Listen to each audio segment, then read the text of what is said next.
Hola a todas y todos, muy buenos días, bienvenidos a un programa más de Coffee Break. Soy la doctora Kitsia Ruiz Navarro, médica psiquiatra, y estamos transmitiendo en vivo desde nuestra página de Facebook. El día de hoy nos acompañan especialistas del equipo de Brain and Mind. Está con nosotros la maestra Claudia Guillemot, psicóloga con maestría en terapia familiar, con formación en prácticas narrativas y terapia focalizada en emociones. Buenos días, Claudia, bienvenida. Hola, buenos días a todas y a todos. La maestra Mercedes Navarro, psicóloga cognitivo-conductual con especialidad en tanatología clínica y mindfulness aplicado. Buenos días, Mercedes, bienvenida. Gracias, buenos días a todos. Y la doctora Abril Nuche, psicóloga, neuropsicóloga infantil y doctora en neurociencias del comportamiento. Buenos días, Abril, bienvenida. Hola, buenos días a todos. Y como siempre, Monique de Amazon, Estrategia Digital, quien hace posible esta transmisión. Gracias, Monique. Y el tema de hoy, ¿qué es la fibromialgia y por qué debo de ir con un psiquiatra para tratarla? Híjole, cuando yo vi el tema dije, ¿por qué debo ir con un psiquiatra para tratarla? Se me encendieron como todas mis alertas, ¿saben? Porque si bien la fibromialgia, que ahorita le voy a dar la palabra a Abril, es algo bastante complejo y es algo que todavía no tiene mucho pies ni panza, pues termina siendo un diagnóstico de exclusión, de exclusión, de exclusión, ¿no? Aunque vengan al psiquiatra por primera vez, pues primero toca ir al internista, al reumatólogo, al traumatólogo, y ya después llegaremos como a la conclusión. Pero les doy la palabra a Abril. Adelante, Abril. Pues sí, es que es un asunto complejo y creo que el título va por el final, ¿no? Pero bueno, ¿qué es esto de la fibromialgia? Se trata de dolor, estamos hablando de dolor crónico, es una enfermedad en donde las personas tienen dolor en varias partes del cuerpo y esto es bien importante, no es un dolor que solamente es en una zona, porque se confunde mucho con problemas de columna porque me duele siempre la espalda, me duele siempre la pierna, el pie, no, esa es la columna, ¿no? Tiene que doler arriba, abajo, ¿no? En un lado y en el otro. Tiene que doler los brazos, las piernas, duelen mucho las articulaciones, sobre todo, pero en todas partes del cuerpo, arriba, abajo, un lado y el otro. Si nada más duele de un lado, nada más duele de otro lado, estamos hablando de otra cosa, ¿no? De otro síndrome que también produce dolor. Luego, justamente, como decía Kitsia, es un trastorno de exclusión. Primero tenemos que ir a ver que no haya problemas de columna, que no haya problemas, vamos, de alguna otra índole. Por eso siempre van a empezar como por muchos estudios, ¿no? Pero ya que llegamos a este trastorno y ya que nos dicen, es que parece ser que lo que usted tiene es fibromialgia, estamos hablando de algo que tiene que ver con la percepción del dolor. Y ahí es donde se pone complicada la cosa. Yo siempre les digo que tenemos que comenzar a entender, tenemos que quitarnos de la cabeza que esto del cuerpo y la mente son dos cosas diferentes y anda cada uno por su lado. No, es un sistema y funcionan en conjunto. Y así funciona el sistema neurológico, el sistema inmune, el sistema endocrino, funcionan a partir de las mismas sustancias y entonces, si algo pasa en uno, pues va a afectar a los demás. Y eso parece ser que es lo que está sucediendo aquí. Cuando hablamos de fibromialgia, estamos hablando de algo que parece ser que está funcionando mal en el cerebro, en algunas sustancias que están ayudando a percibir o a cómo percibimos el dolor. Aparecen signos que se llaman, uno por ejemplo es la hiperalgesia, que quiere decir que si yo ahorita, no sé, me pego con la mesa, ¿no? O me pego así con mi mano, pues sí voy a sentir algo y me va a doler, pero si una persona con fibromialgia hace esto, le va a doler más o menos el doble que a mí. Esa sería la hiperalgesia. El mismo estímulo te duele mucho más. Y la alodinia, que es otra cosa que también está sucediendo en mi hipotálamo, está sucediendo en mi cerebro. Las sustancias que están funcionando mal en mi cerebro hacen que un estímulo que a lo mejor es así, que para mí a lo mejor puede ser, pues no me da dolor, ¿no? Se siente cosquillita, se siente bonito. Para una persona con fibromialgia, en zonas muy sensibles de su cuerpo, puede ser doloroso. Y es bien difícil de comprender. Esto hace que sea una enfermedad bien difícil porque es de las que no se ven. Por eso se relaciona también tanto con la ansiedad, con la depresión y con las enfermedades mentales. Es de las que no se ven y yo creo que algo muy importante es si hay dolor. A ver, el dolor es real. El dolor lo perciben los y las pacientes. El hecho de que no encontremos en estudios, en exploración física, algo que podamos medir, sentir y tocar que esté generando el dolor, no significa que el dolor no exista. Y a mi punto de vista, algo que genera como mucha ansiedad en los pacientes es cuando les dicen, pues es que no tienes nada. Claro, a ver, no tienes nada por los estudios, pero el dolor que están teniendo es real. Esto es algo bien común porque justo van de doctor en doctor y todos les dicen lo mismo, es que no tienes nada.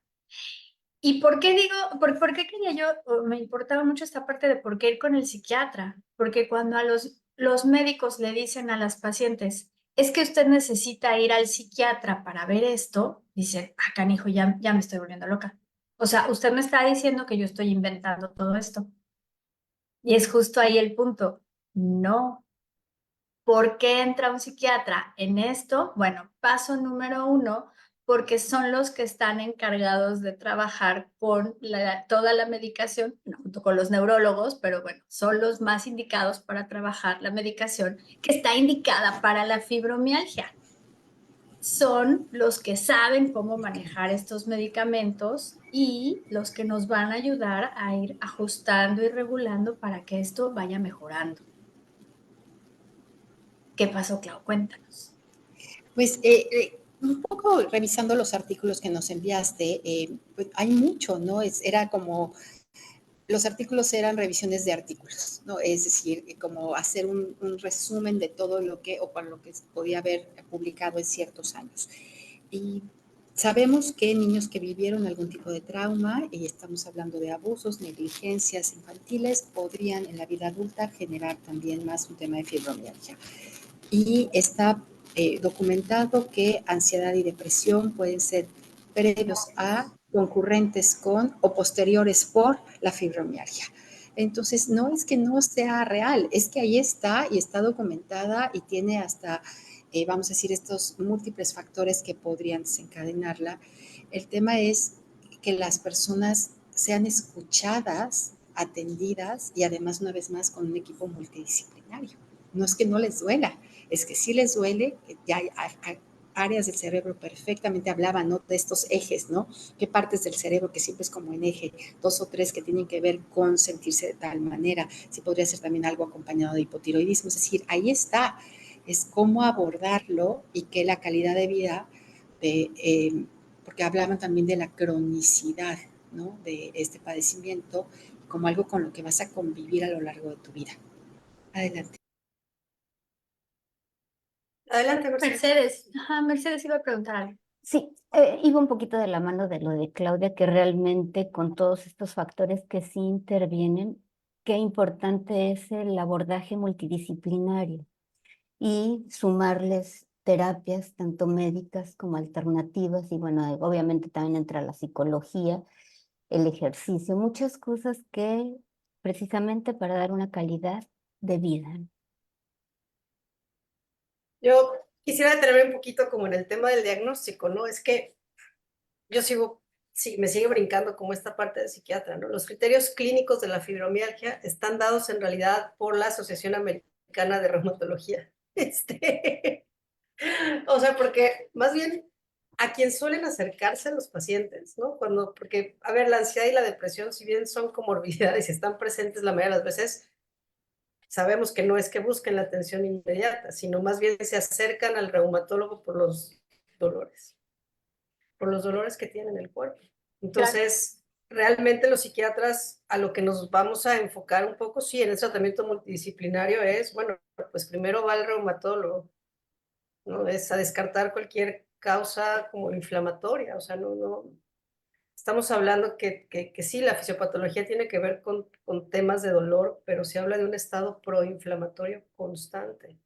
Por eso una de las líneas de investigación que más se habla en la fibromialgia es el trauma, ¿no? Con esto de la psiconeuroinmunoendocrinología, ¿no? Esta conexión que hay entre las hormonas, el cerebro y el sistema inmunológico que cuando se ha vivido trauma, aunque no esté reconocido como tal, genera un estado proinflamatorio crónico que va generando un desarrollo del cerebro como más vulnerable o más susceptible, ¿no? Y esto es lo que tiene que ver muchas veces con la percepción del dolor que tienen las personas, pero difícilmente el primer acercamiento va a ser al psiquiatra, sino va a ser o al reumatólogo, o al internista, o al traumatólogo. Yo creo que es Exacto. algo que no debemos de perder del radar, ¿no?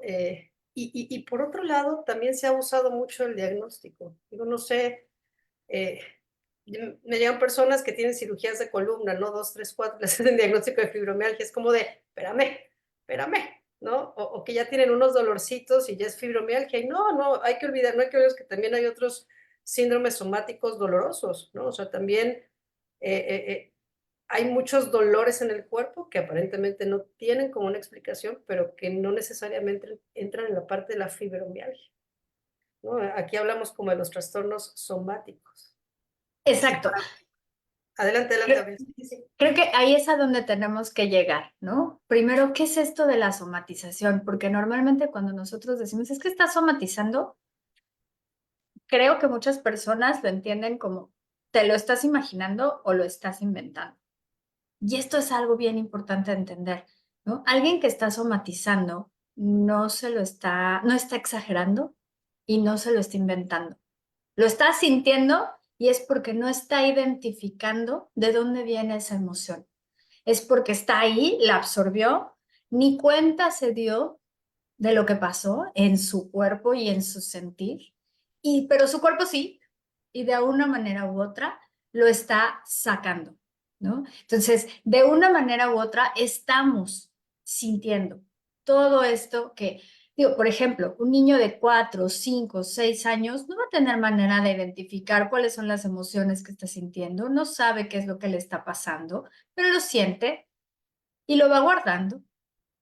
Y así podemos seguir hasta los 15, 16, 17 que empiezan a darse cuenta y entonces empiezan también a, bueno, no es cierto, me fui muy lejos, ¿no? 10 años, 7 años, en donde los niños ya empiezan con problemas gastrointestinales, con problemas de que tienen náuseas y tienen vómitos a cada rato, de que no pueden dormir. Todas esas son somatizaciones, es decir, mi cuerpo me está diciendo de alguna manera que algo está mal, que algo no está bien, que yo no me estoy sintiendo bien. Y no quiere decir que lo esté inventando porque no quiere ir a la escuela, ¿no? Lo mismo sucede con los adultos, no lo están inventando, está ahí, duele, ¿no? Realmente los incapacita. Y entonces es ahí donde tenemos que empezar a ver, porque luego llegan con los médicos y ni los médicos les creen, ¿no? Y entonces ahí por eso estamos hablando de un diagnóstico de exclusión, ¿cierto? Pero si el reumatólogo dice que no y me sigue doliendo, entonces necesito seguir buscando, ¿no? Necesito ir con otro especialista que nos ayude a ver qué es lo que está pasando. ¿Tú cuál dirías que, Kitsia, que es como la vía para comenzar? Ok, a mí me duele todo el cuerpo y me duele a cada rato.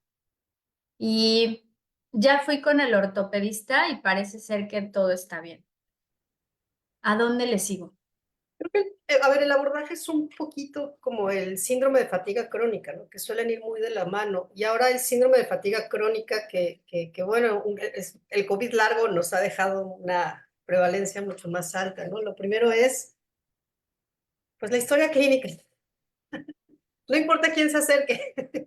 O sea, no importa qué se acerque. El paso número sería historia clínica, condiciones psicosociales, hacer una exploración física completita, ¿no? De pies a cabeza.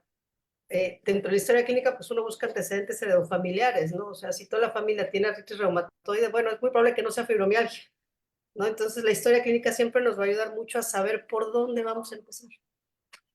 Sin la historia clínica, pues no podemos. Y bueno, dentro de la historia clínica vienen estilos de vida del paciente, ¿no? Contexto sociocultural.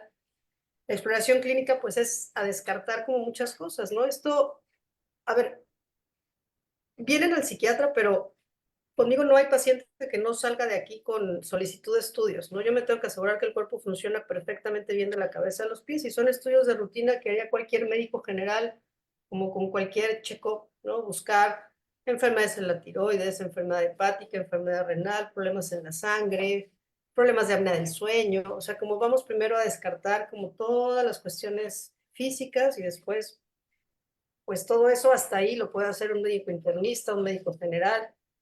La realidad es que cualquier especialista tendría que hacer como un check-up médico cuando se acerque a un paciente, ¿no? Lo que pasa es que estamos muy acostumbrados a que si vamos con el traumatólogo nos ve el huesito, nos pide la radiografía y se le olvidó que no solo que somos huesitos, ¿no? Que también tenemos otros órganos que nos pueden dar dolores y que tenemos que inspeccionar. Entonces, un buen check-up médico, ese sería como el primer paso. Y bueno, ya después, dependiendo del resultado, pues ahí vendría como el reumatólogo. Hay muchas enfermedades que son autoinmunes, que al inicio son muy inespecíficos los síntomas y que no necesariamente nos van a salir todos estos anticuerpos positivos, ¿no? Que se buscan. Ahí es donde entra ya como la finura del diagnóstico del reumatólogo. Es como de, otra vez revisamos historia clínica, pedimos estudios y ya después, ¿no? Ya que el reumatólogo dijo, pues no, no hay nada, todo está bien. Entonces ahí sí ya entramos los especialistas en salud mental y no solo los psiquiatras.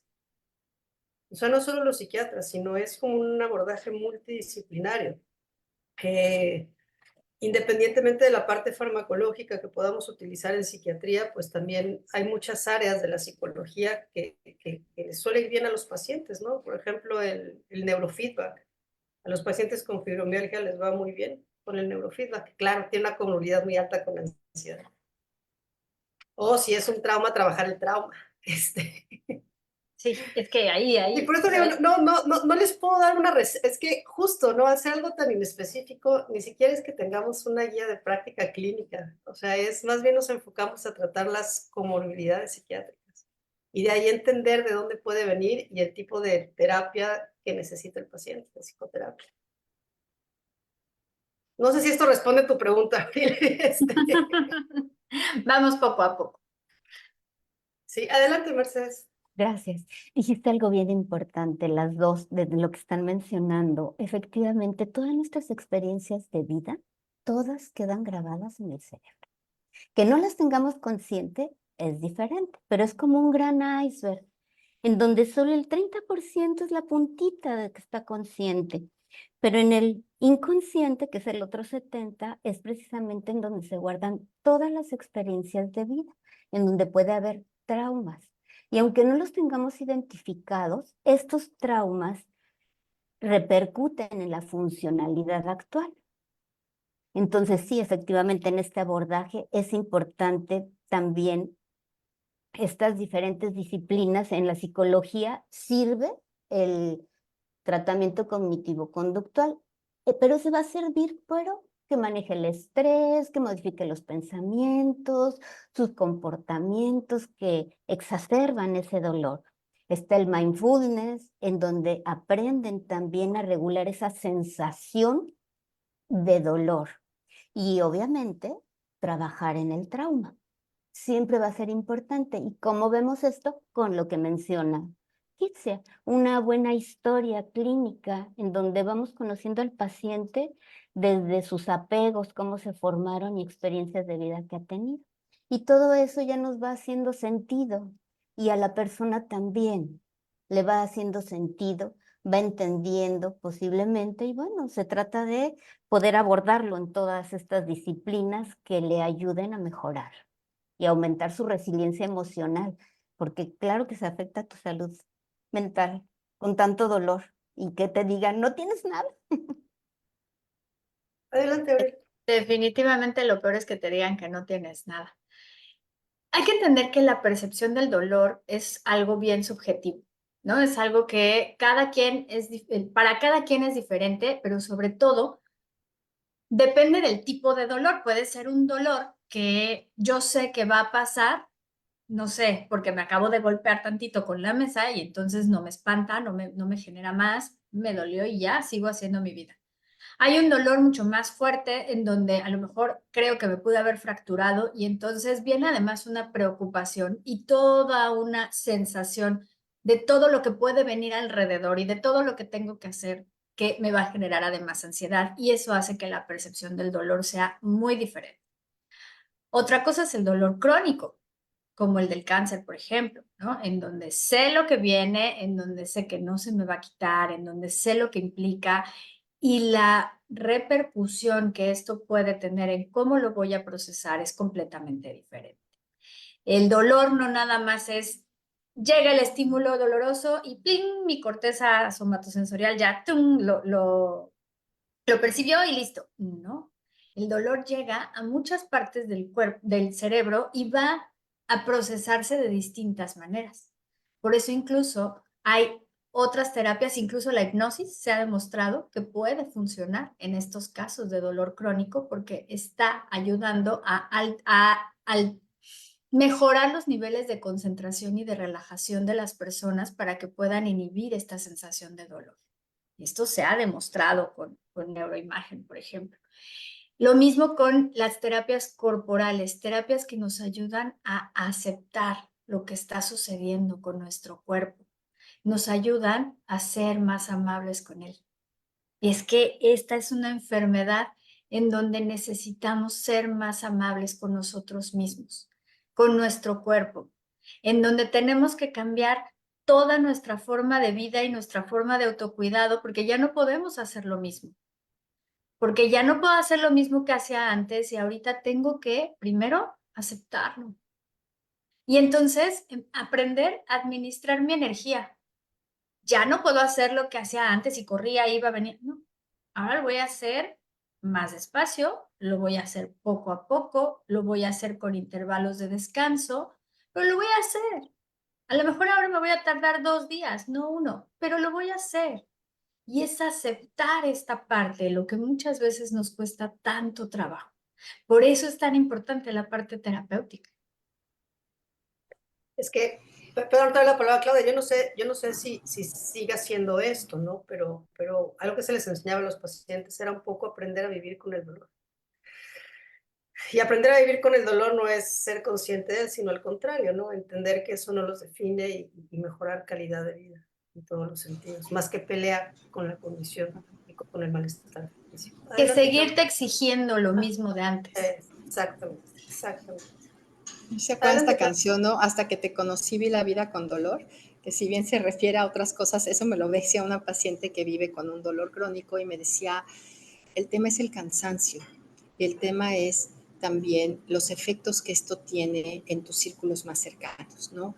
Desde primero entender qué te está pasando, poder tener el mejor diagnóstico posible y empezar a ser como mucho más consciente esto que se convierte en un efecto, decir, bueno, para media tarde yo estoy muy cansada, ¿no? Por ejemplo. O si mi vida siempre va a ser así, pues yo ya no sé si quiero vivir como muchísimos años, ¿no? Y entonces ver si esto tiene que ver con pues estas dos compañeritas que no se sueltan, la ansiedad y la depresión, ¿no? Y que podrían estar como antes, alrededor y después de, y todo con lo que tenga que ver con fibromialgia, pero sí el proceso de aceptación, pero sobre todo de concientizar los efectos que esto tiene en nuestra vida y en los demás, ¿no? En los demás, porque si no los enojos, los reclamos, las angustias, las exigencias pueden deteriorar enormemente las relaciones de nuestra gente más cercana. Adelante, Bárbara. ¿Qué tal? Escuchándolas, pensaba en que no podemos dejar de lado, complementando lo que decía Abril a propósito de lo somático, lo psicosomático, porque estamos hablando de trauma y creo que cuando habrá que distinguir, hay un trauma y es un trauma simple cuando es a one time occasion, o sea, sucede en una ocasión y puede ser que no se repita, sin embargo, sí deja cierta huella. A mí me parece que la fibromialgia es el mejor ejemplo de la existencia, o uno de los mejores ejemplos de la existencia del inconsciente, porque efectivamente queda un trauma grabado en el tuétano. Claro, la fibromialgia ya se trata de un trauma complejo. Quiere decir que esto corresponde a una serie de traumas simples que se fueron ajustando, que se fueron presentando y apareciendo a lo largo de la vida, que se fueron sumando y que dio como consecuencia una enfermedad o autoinmune o una enfermedad como la fibromialgia, que tiene aparentemente como muchas causas y ninguna causa. En uno de los artículos que leíamos justo para hoy, al final la consecuencia era, bueno, medianamente podemos conectar la existencia de, como tratándonos de explicar todo el tiempo, como desde lo frontal, como desde lo racional, y cada médico al que se acude como desde su especialidad, desde lo que se ve, desde lo que se toca, desde lo que se mide. Pero pienso que también el psicoanalista o el psicólogo, hablando de psicosomática y hablando de traumas que suceden cuando no hay todavía registro consciente del mismo, eh, tiene mucho campo como para elaborar y como para proporcionar alivio a estos pacientes. Hay un autor que a mí me gusta mucho que se llama Donald Winnicott, que habla del terror sin nombre. Y el terror sin nombre se refiere a algo que ya sucedió en la historia, pero que nunca se tuvo consciente porque no se estaba preparado o no se tenía eh, la estructura como para poderlo acomodar o como para poderlo entender, y que eso se resignifica por algo que sucede más tarde en la vida. Es como si fuera el detonante, como si fuera el recordatorio y como si nos fuéramos a ese momento en la historia. Acuérdense que el inconsciente no tiene tiempo, entonces o sea, no tiene registro del tiempo. Entonces puede ser que algún evento en la actualidad haga que nos remontemos a eso que se quedó guardado de mucho, mucho tiempo atrás. Y me parece que la psicoterapia es también una muy buena herramienta para poderlo atender. Creo que es muy importante también que los que trabajamos en conjunto con otros especialistas le demos un lugar al dolor. Y es muy difícil de entender, es muy difícil de medir porque justo se habla de una percepción, pero es absolutamente válido, ¿no? O sea, me hace pensar en los traumas complejos de la infancia, por ejemplo, en el abuso infantil, del que también habla la fibromialgia como causa, a lo mejor. Y me parece que de entrada sí tendríamos que estar preparados a el sí te creo que te duele, sí te creo que pudo haber sucedido algo en la historia que no registras, que te produce ansiedad, que te puede producir tristeza si se presenta esta mancuerna de la que tú hablas, Clau.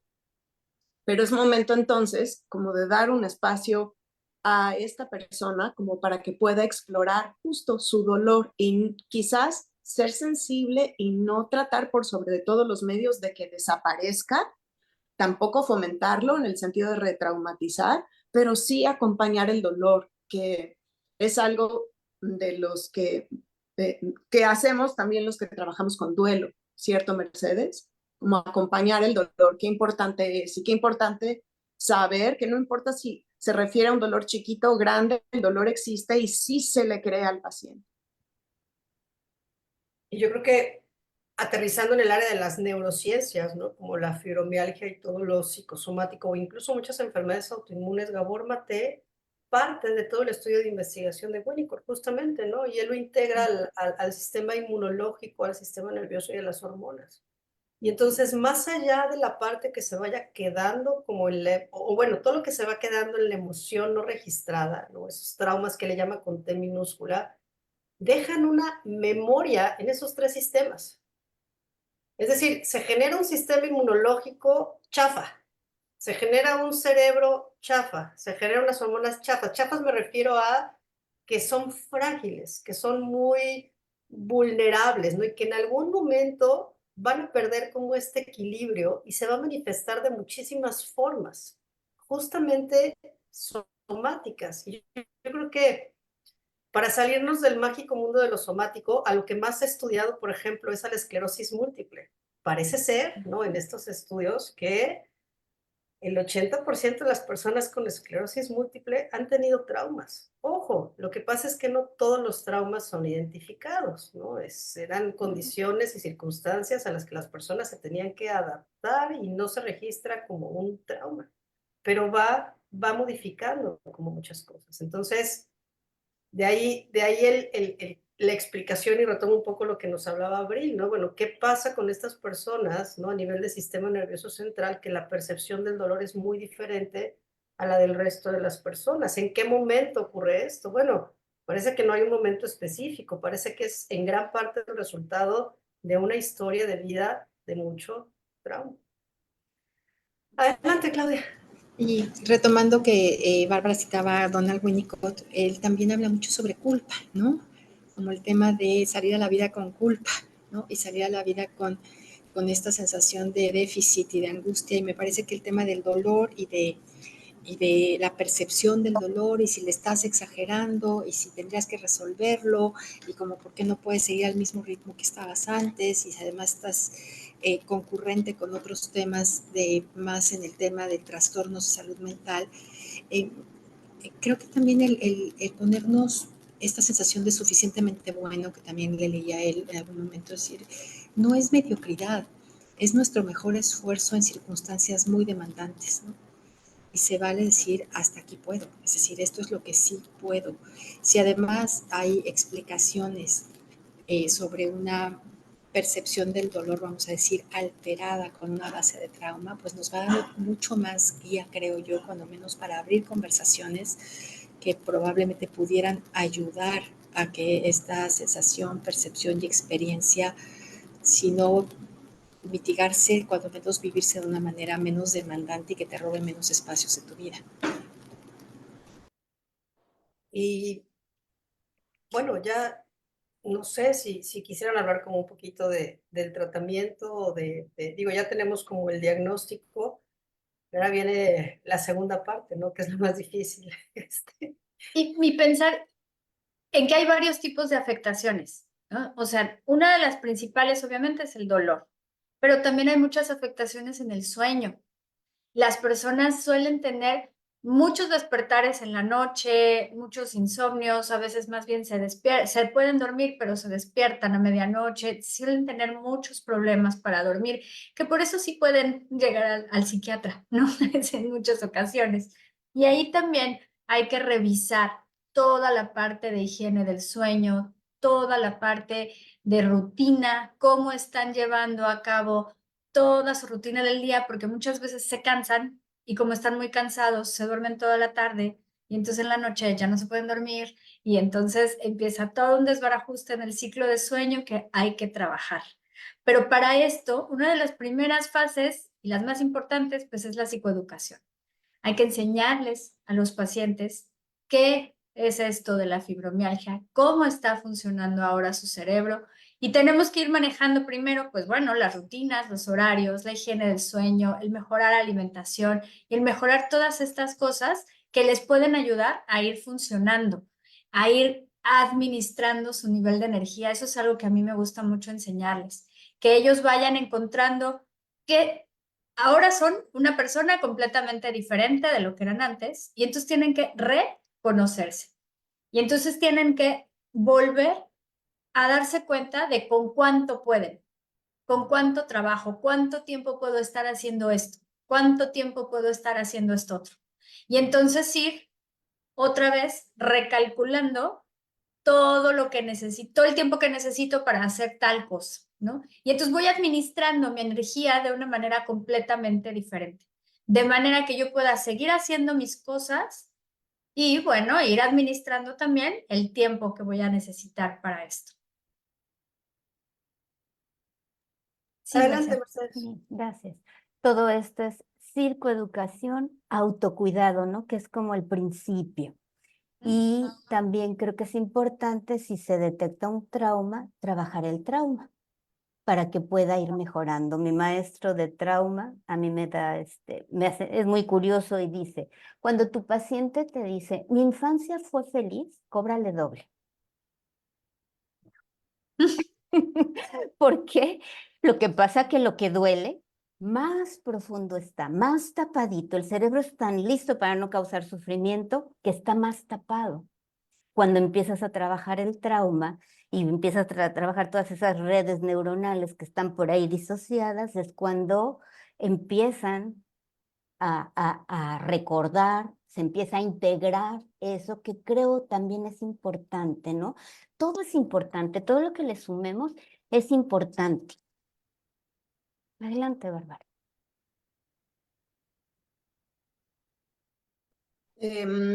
Podemos entender, como expresaba en mi participación anterior, qué es lo que te pasa y eso puede disminuir hasta cierto punto la angustia, pero me parece de vital importancia si es que somos congruentes con el origen que se estima que tiene la fibromialgia, que necesariamente el paciente o las personas acudan a terapia, porque justo, Mercedes, hay que elaborar el trauma.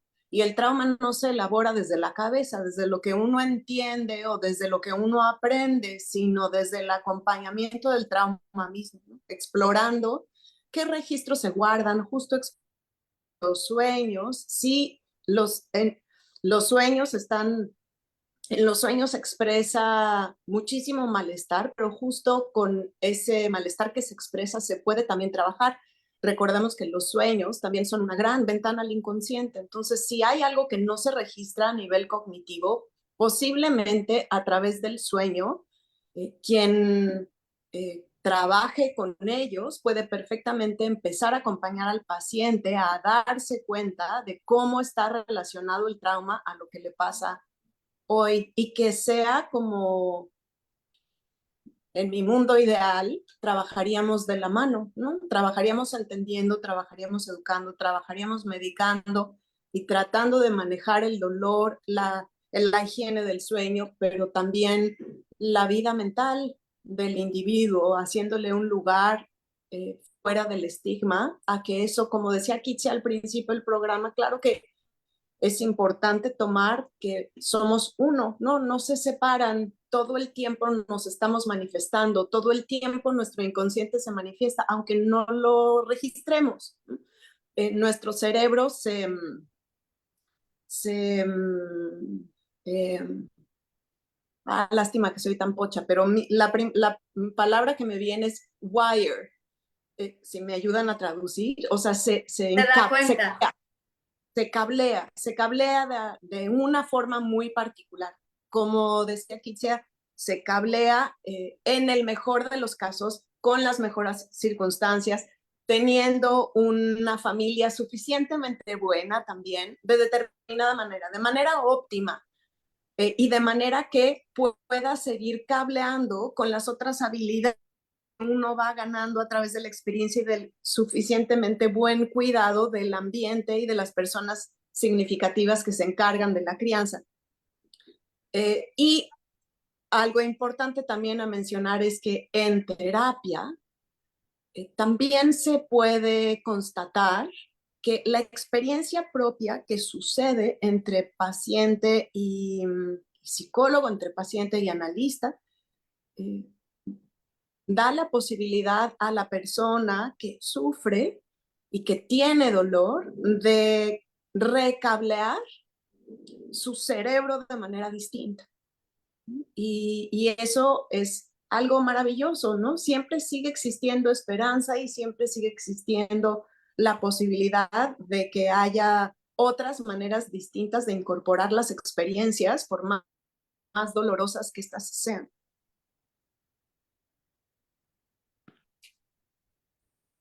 Mercedes. Adelante, Gracias. Mercedes. Y es que ya las vas incorporando desde un ambiente seguro y en compañía.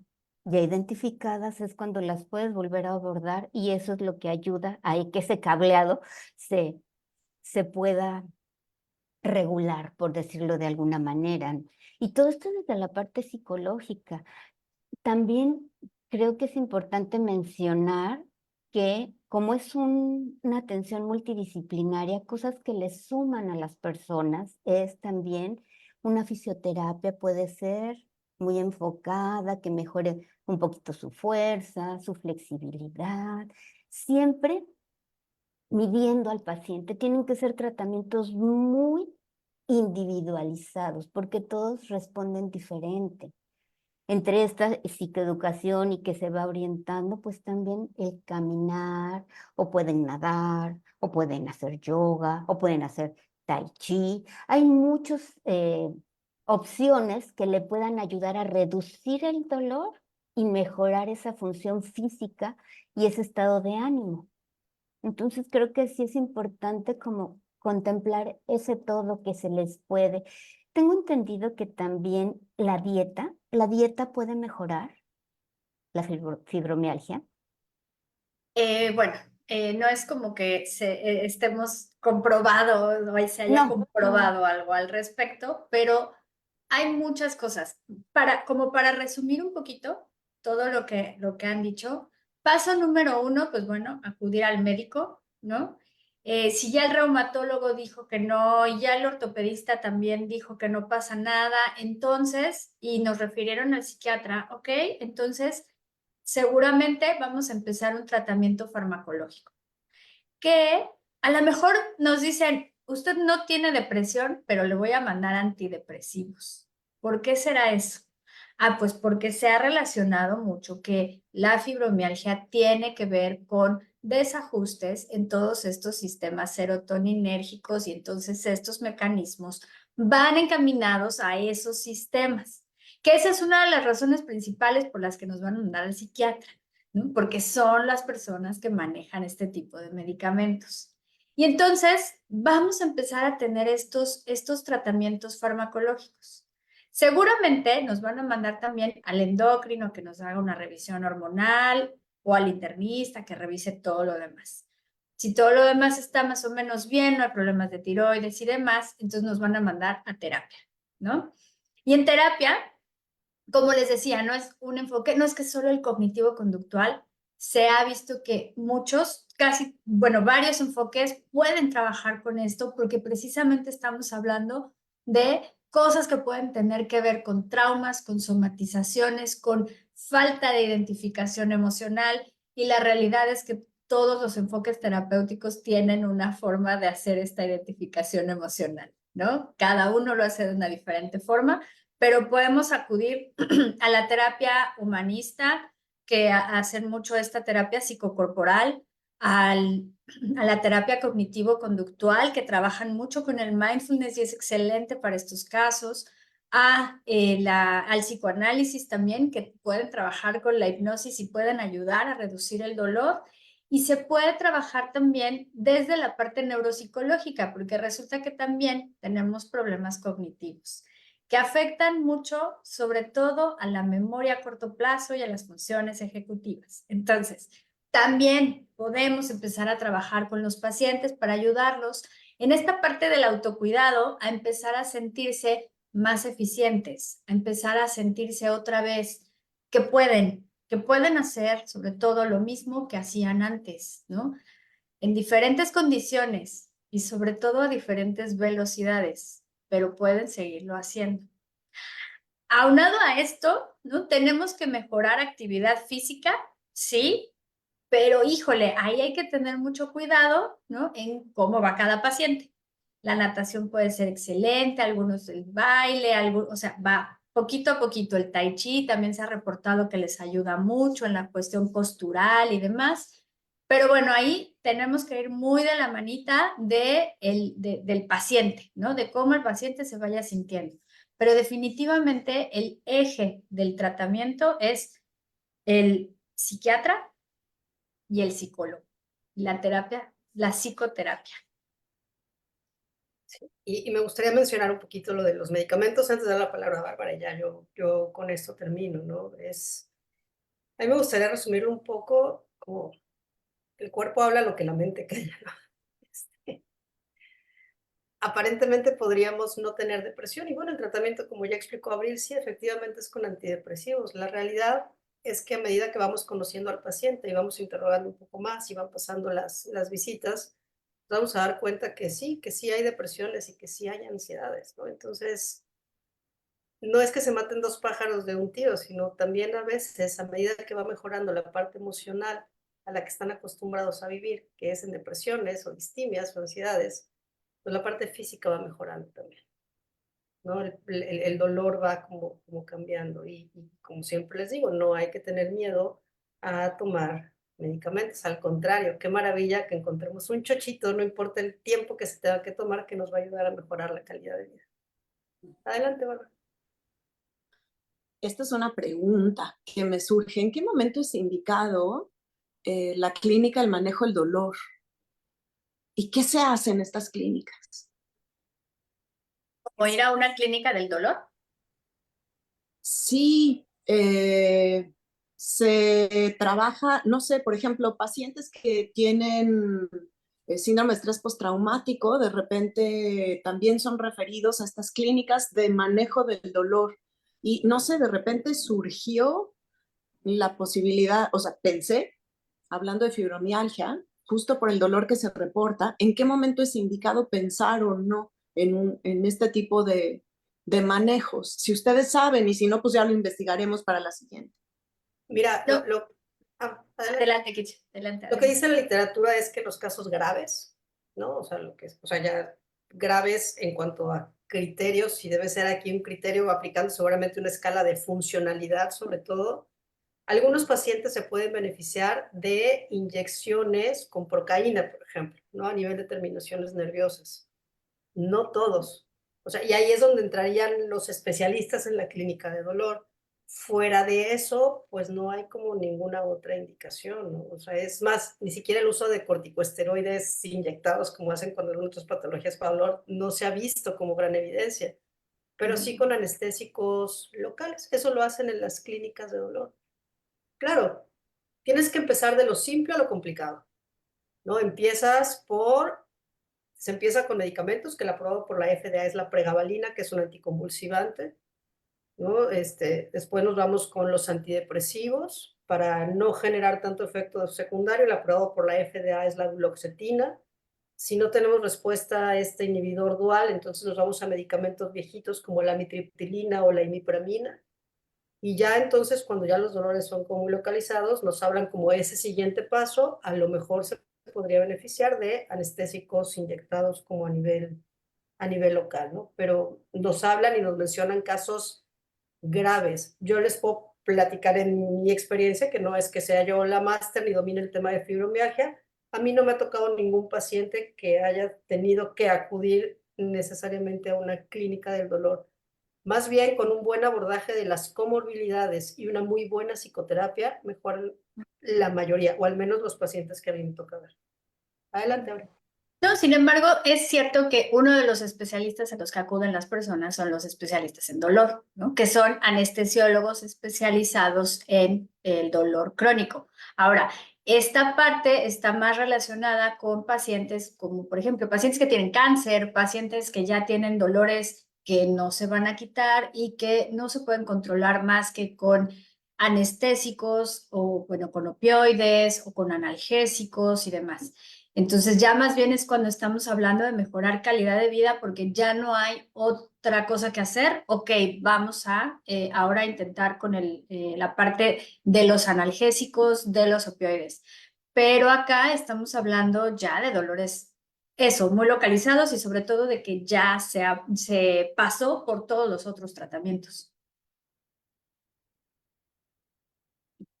No sé si alguien más tenga alguna duda, comentario. Pues, digo, a mí me gustaría como ir cerrando un poco, ¿no? Ya Abril hizo una buena recopilación. El diagnóstico no es sencillo, ¿no? No es una Criticamos y enfermedad puede parecer como sencilla. muy sencillo, en realidad es un peregrinaje de especialista en especialista en especialista, hasta que terminan descalificando. Esa es la historia, ¿no? Del paciente con fibromialgia, hasta que termina a regañadientes en el psiquiatra diciendo yo no estoy loco porque sí me duele, ¿no? Y me han dicho que no tengo nada y que no tendría por qué dolerme nada. Y Entonces, esa es la parte que a mí me gustaría recalcar, ¿no? Uno no va al psiquiatra no porque yo esté loca y me lo esté imaginando, sino porque es un problema que está sucediendo en el cerebro y los psiquiatras saben manejar los medicamentos que van al cerebro. Esa es verdaderamente la razón por la que una persona que tiene fibromialgia va al psiquiatra.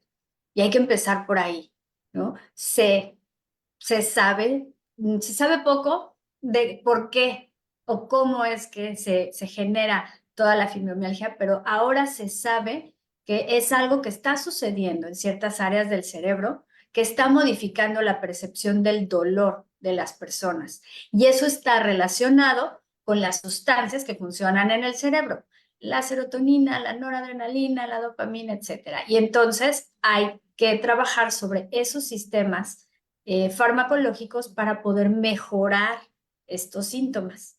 Esa es la razón por la que hay que ir con un psiquiatra y Otra manera de ayudar a mejorar todo el funcionamiento, incluso farmacológico del cerebro, pues es la psicoterapia.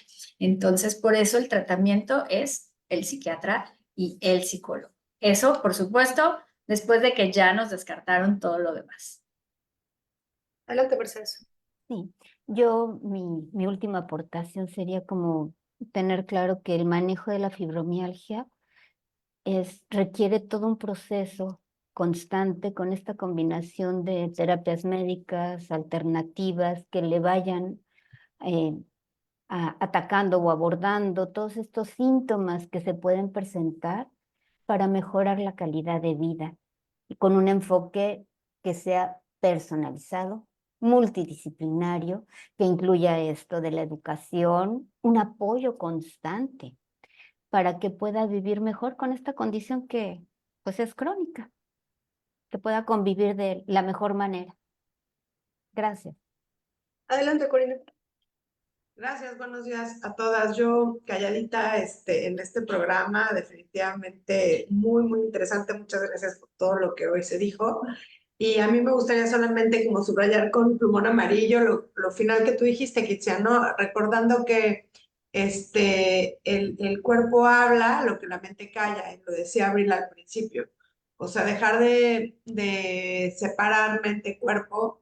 Nosotros no estamos separados, estamos juntitos, y entonces si te duele algo, lo mejor será acudir y no dejarlo pasar, y acudir a una persona que te pueda ayudar y referir a las personas adecuadas para poderte ayudar a estar mejor. O sea, normalizar el dolor en el cuerpo no está bien.